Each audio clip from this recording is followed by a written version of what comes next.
साथ और सबका विकास के मंत्र को चरितार्थ करने वाला तथा भारत के वैश्विक कद को बढ़ाने वाला एक और उज्जवल भविष्य के रूप में उभर रहा ये बजट है। और इसके लिए मैं सरकार को और हमारे मंत्री जी को हृदय से बहुत बहुत धन्यवाद करता हूँ। यह बजट युवाओं, महिलाओं, किसान, अनुसूचित जाति, अनुसूचित जनजाति एवं पिछड़ों का विशेष ध्यान इस बजट में रखा गया है। आज दुनिया की निगाहें भारत पर टिकी है क्योंकि भारत ने G20 की अध्यक्षता संभाली है और यह बजट विकास एवं वैश्विक फोकस की नींव स्थापित करने वाला बजट है। हमारे वसुधैव कुटुंबकम व्यवस्था के सिद्धांत पर भरोसा रखते दुनिया को अपनी समस्या का समाधान दिख रहा है और इसीलिए रूस यूक्रेन युद्ध के दौरान दोनों देशों के राष्ट्रपतियों द्वारा हमारे यशस्वी प्रधानमंत्री और विश्व के सबसे लोकप्रिय नेता श्री नरेंद्र मोदी जी को उन्होंने कई बार टेलीफोनिक संपर्क किया था और ये भारत की जो महत्वपूर्ण भूमिका है आने वाले समय में वैश्विक भूमिका है उसको दर्शाता है। इस बीच वैश्विक महामारी तथा युद्ध की विभिन्नता विषमताओं के बीच भी भारत का विकास दर 7% रहने का अनुमान है जो विश्व में शायद सर्वाधिक ही होगा। प्रधानमंत्री जी ने हमारे विशाल मध्यम वर्ग की दक्षता एवं प्रामाणिकता को पहचान कर बजट में उनके लिए कई अहम कदम उठाए हैं। यही मध्यम वर्ग है जिसमें असंख्य इंजीनियर्स है, डॉक्टर्स है, वकील हैं और एमएसएमई के एंटरप्रेन्योरशिप करने वाले लोग हैं। इन लोगों का देश के विकास में बहुत बड़ा और अभूतपूर्व योगदान रहा है।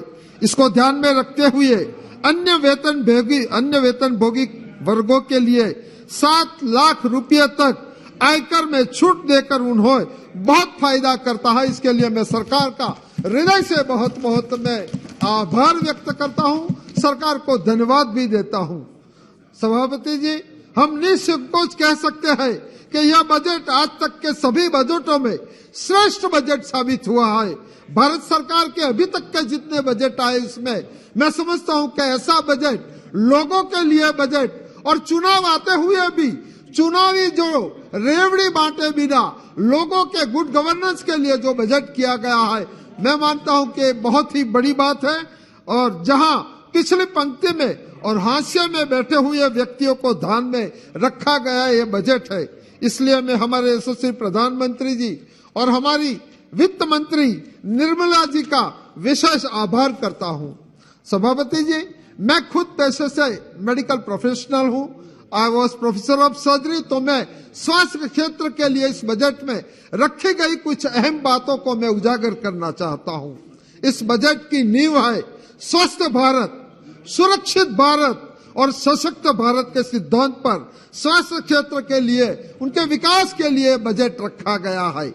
और स्वास्थ्य क्षेत्र में हम मानते हैं कि अगर हमारा देश का नागरिक स्वस्थ होगा, हमारे देश का किसान स्वस्थ होगा, मजदूर स्वस्थ होगा या शिक्षक स्वस्थ होगा या नागरिक स्वस्थ होगा, तो उनका जो योगदान देश के निर्माण में है, चाहे मैन्युफैक्चरिंग हो चाहे उनका अन्य भी कार्य हो, उनका प्रदान रहेगा और देश का जीडीपी यानी कि विकास दर मजबूत होगा। और इस बजट की वजह से जो स्वास्थ्य में जो इजाफा किया गया, इसकी वजह से बहुत बड़ा इसके लिए देश के नागरिकों के स्वास्थ्य पर पॉजिटिविटी आएगा। इस बजट में 2013-14 के आवंटित राशि स्वास्थ्य के लिए 73 करोड़ को बढ़ाकर 2023-24 में 88,936 करोड़ की धनराशि आवंटित की गई है, जो बहुत बड़ी धनराशि है। मैं समझता हूं कि आज तक जो हेल्थ में इतना बड़ा जो निवेश बढ़ाया गया है वो पहली बार बढ़ाया गया है।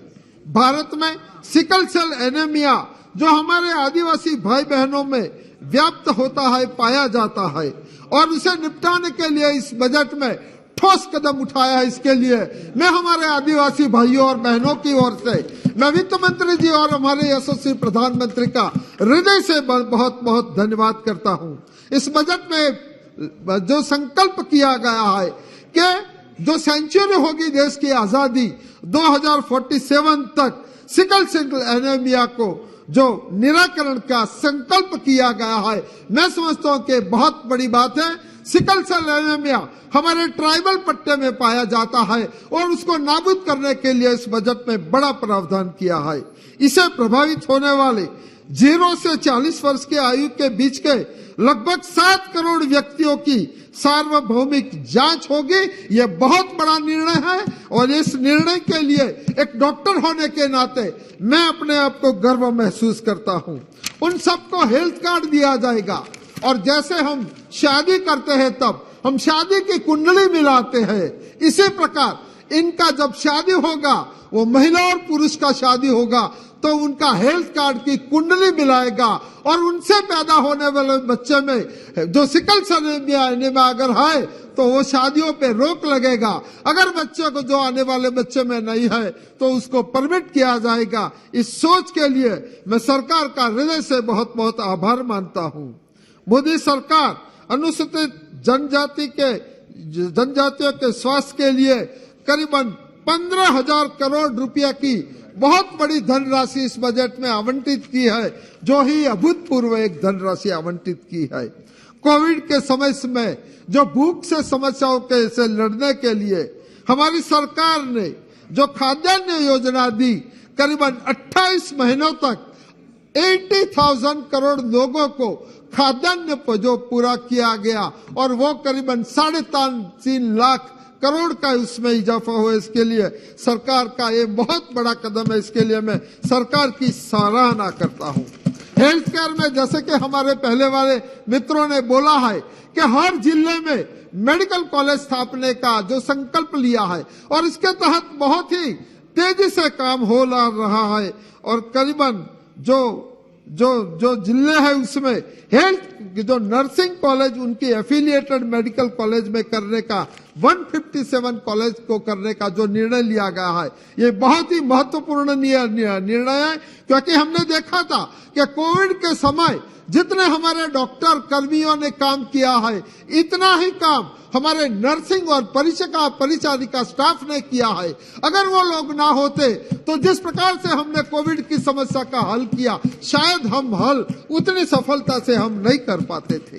ICMR यानी कि भारतीय चिकित्सा अनुसंधान परिषद में उनके चुनिंदा प्रयोगशाला को मेडिकल कॉलेज, चाहे वो सार्वजनिक मेडिकल कॉलेज हो और निजी मेडिकल कॉलेज हो, उनको उस लेबोरेटरी की सुविधा का उपयोग करने के लिए भी मैं सरकार का धन्यवाद करता हूं। केंद्र के माध्यम से दवाई उत्पादन क्षेत्र में अनुसंधान और नवाचार को बढ़ावा देने का कार्यक्रम इस बजट में रखा गया है, जो बहुत ही सराहनीय है। मोदी सरकार स्वास्थ्य क्षेत्र की कायाकल्प करेगी और जो वर्ष 2014 पहले सुप्त अवस्था में थी उसको बढ़ावा देकर उजागर किया जाएगा। इसके साथ आयुष्मान भारत में जो है मोदी केयर के नाम से जाना जाता है, वो एक गेम चेंजर योजना के इसके तहत हाशिया में बैठे हुए लोग, गरीब लोग को जो फायदा हो रहा है। और इस योजना की शुरुआत मैं गुजरात से आता हूं, गुजरात से प्रधानमंत्री जी ने की थी। आज देश के सभी प्रदेशों को इस योजना का लाभ मिलता है। इसके लिए एक गुजराती होने के नाते भी मैं गर्व महसूस करता हूं। कोविड का टीकाकरण अभियान की बात करूं तो स्वयं मैं डॉक्टर हूं और मेरा 50 साल का मेडिकल प्रोफेशन का मेरा अनुभव है। मैं मेरे अनुभव पर इतना कह सकता हूं कि बहुत सारी महामारियां इस देश में आई है, मगर जो कोविड की महामारी ऐसी महामारी नहीं आई है। इस महामारी से जूझने के लिए हमारे प्रधानमंत्री जी के नेतृत्व में कितने ही बातें हुई है, मगर मैं टीका के बात पर कहूंगा। हमारे यहाँ स्मॉल पॉक्स का टीका आया, पोलियो का टीका आया, कल कोई टीका 40 साल के आया, कोई टीका 25 साल के आया। मुझे गर्व, और वो सभी टीका विदेश में बनकर आया था। मुझे इस बात का एक गर्व है कि हमारे देश में ही बना हुआ टीका, और एक टीका नहीं 2 टीका बनाकर करीबन 102 करोड़ लोगों को 220 टीका लगा था। मुझे भी 3 टीका लगा है और आज इस सभागार में हम लोग पहले कोविड प्रोटोकॉल के जरिए हमारी बैठक व्यवस्था अलग थी, हम सब मास्क लगा के आते थे। आज यहाँ मास्क लगाने की जरूरत नहीं है। 1-2 मिनट में सामाजिक न्याय का बोल के मैं खत्म करता हूँ कि हम बिना मास्क यहाँ बैठे हैं। अगर इसके लिए किसी को श्रेय जाता है तो हमारे यशस्वी प्रधानमंत्री नरेंद्र मोदी जी को जाता है। मित्रों, ये बहुत बड़ी बात है। मैं सामाजिक न्याय की बात करूंगा। मैं सामाजिक न्याय और अधिकारिता विभाग में बजट टन की बहुत जो उसमें इजाफा किया गया है। हमारे जो पर्सन्स विद डिसेबिलिटी में भी इजाफा किया गया है। हमारे गरीबी उन्मूलन कार्यक्रम के बोलूं तो प्रति व्यक्ति आय में वृद्धि हुई है और पिछले 9 सालों से में कई गरीब कल्याण योजनाओं लागू कर नागरिकों का जीवन स्तर बढ़ाने का एवं गरीबी नाबूद करने की दिशा में एक बहुत बड़ा कदम उठाया गया है। और इसके परिणाम स्वरूप प्रति व्यक्ति आय जो 2014 में, फिर से मैं रिपीटेड, जो 2014 की तुलना में 2 गुनी से अधिक बढ़कर 1.97 लाख रुपया हो गई है, जो इसके लिए मैं सरकार को बहुत बहुत अभिनंदन करता हूं। पहले गरीबी हटाने का नारा दिया गया था, मगर मोदी जी ने गरीबी हटाने का संकल्प को धरातल पर उतारा है। इसके लिए मैं उनकी सराहना करता हूं। गरीब कैदियों के लिए हमारे वित्त मंत्री ने जो सोचा है और उनको जो पैसा की जो दिक्कत होती थी जुर्माना में, इसके लिए उनके साथ सरकार आकर खड़ी हुई है। मैं समझता हूं कि कल्याण राज का बहुत बड़ा कदम है और इसके लिए मैं खुद भी एक इस सदन का जो मेंबर होने के नाते गर्व महसूस करता हूं। इनके सिवा मोदी सरकार की पिछली पंक्ति में बैठे व्यक्तियों के लिए, चाहे वो स्वच्छ भारत हो, चाहे वो उज्ज्वला योजना हो, जनधन के खाते में हमारे एक पूर्व प्रधानमंत्री ने कहा था कि मैं यहाँ दिल्ली से 1 रुपया भेजता हूं, लाभार्थी के हाथ में 15 पैसा जाता है। हमारे प्रधानमंत्री ने करीबन 47.8 करोड़ जो खाते जनधन के खुलवाए, उसमें डीबीटी के माध्यम से भारत सरकार की करीबन 300 से ज्यादा योजनाओं का पैसा विद कुछ मोमेंट में जाता है। मैं समझता हूं कि इतनी बड़ी डिजिटल क्रांति के लिए मैं हमारी सरकार नरेंद्र मोदी जी का मैं बहुत बहुत आभार मानता हूं। आपने मुझे बोलने की अनुमति दी, इसके लिए भी मैं आपका हृदय से धन्यवाद करता हूं। दिलेश्वर कामत जी।